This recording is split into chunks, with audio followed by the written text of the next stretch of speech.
ফেব্রুয়ারিতে নির্বাচনের মধ্য দিয়ে জনগণের সরকার নির্বাচিত হবে, প্রত্যাশা মির্জা ফখরুলের।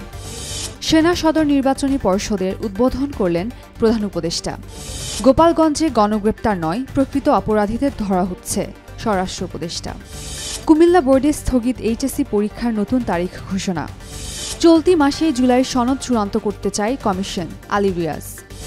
ডাকসু নির্বাচনের তফসিল ঘোষণা 29 জুলাই, নির্বাচন সেপ্টেম্বরে। দক্ষিণ কোরিয়ায় ভারী বৃষ্টিতে ভূমিধস ও বন্যা, মৃত্যু বেড়ে 14। টাইফুন উইফার কারণে হংকং দক্ষিণ চীনের শত শত ফ্লাইট বাতিল। ম্যারাডোনার বিখ্যাত 10 নম্বর জার্সি পরে গর্বিত কেভিন ডে ব্রুইন।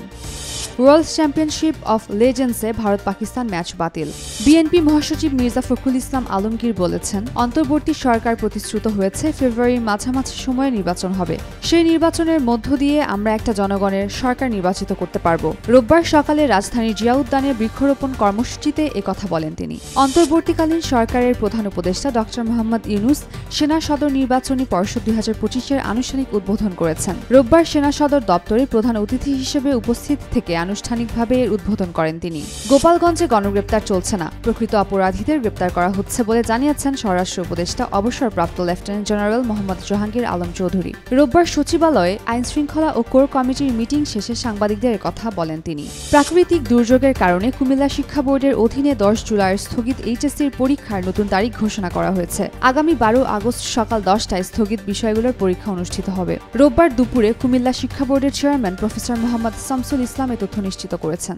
চলতি মাসের মধ্যে জাতীয় ঐক্যমত্য কমিশন জুলাইয়ের সনদ চূড়ান্ত করতে চায় বলে জানিয়েছেন কমিশনের সহ সভাপতি অধ্যাপক আলী রিয়াজ। রোববার রাজধানীর ফরেন সার্ভিস একাডেমিতে রাজনৈতিক দলগুলোর সঙ্গে দ্বিতীয় ধাপের আলোচনার 15তম দিনের সূচনা বক্তব্যে তিনি এ তথ্য জানান। ঢাকা বিশ্ববিদ্যালয় কেন্দ্রীয় ছাত্র সংসদ ডাকসু নির্বাচনের জন্য 29 জুলাই তফসিল ঘোষণা করা হবে। নির্বাচন হবে আগামী সেপ্টেম্বর মাসের দ্বিতীয় সপ্তাহে। রোববার ঢাকা বিশ্ববিদ্যালয়ের সিনেট ভবনে ডাকসু নির্বাচনের অংশীজনদের সঙ্গে তফসিল সংক্রান্ত চূড়ান্ত সভায় সিদ্ধান্ত হয়। ডাকসু নির্বাচনের প্রধান নির্বাচক কমিশনার অধ্যাপক জসিমউদ্দিন এ তথ্য জানান। দক্ষিণ কোরিয়ার পর্যটন শহর গ্যাপিংয়ে ভারী বৃষ্টি চলাচলে ভূমিধসে একটি বাড়ি চাপা পড়েছে আর পানির তোড়ে কয়েকটি গাড়ি ভেসে গেছে। রোববারের এসব ঘটনায় 2 জন নিহত ও আরও 2 জন নিখোঁজ রয়েছেন।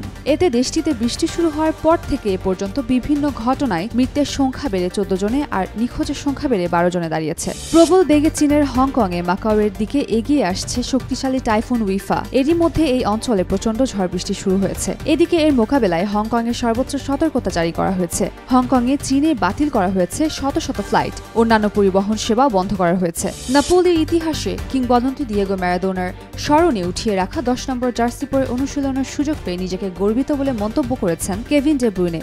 নতুন ক্লাব নাপোলিতে আনুষ্ঠানিক পরিচিতি অনুষ্ঠানে এসব কথা বলেন বেলজিয়াম তারকা। চলতি বছরের এপ্রিলে কাশ্মীরের পেহেলগামে সন্ত্রাসী হামলাকে কেন্দ্র করে মুখোমুখি অবস্থানে দাঁড়িয়ে যায় ভারত পাকিস্তান। চিরপ্রতিদ্বন্দ্বী দুই দেশের সেই যুদ্ধ পরিস্থিতির রেশ দ্রুতই ক্রিকেটের 22 গজে ছড়িয়েছে। এবার ওয়ার্ল্ড চ্যাম্পিয়নশিপ অফ লেজেন্ডসে পাকিস্তানের সঙ্গে ম্যাচ থেকে নাম সরিয়ে নিলেন ভারতীয় সাবেক তারকারা। ফলে ম্যাচটি আনুষ্ঠানিকভাবে বাতিল করা হয়েছে।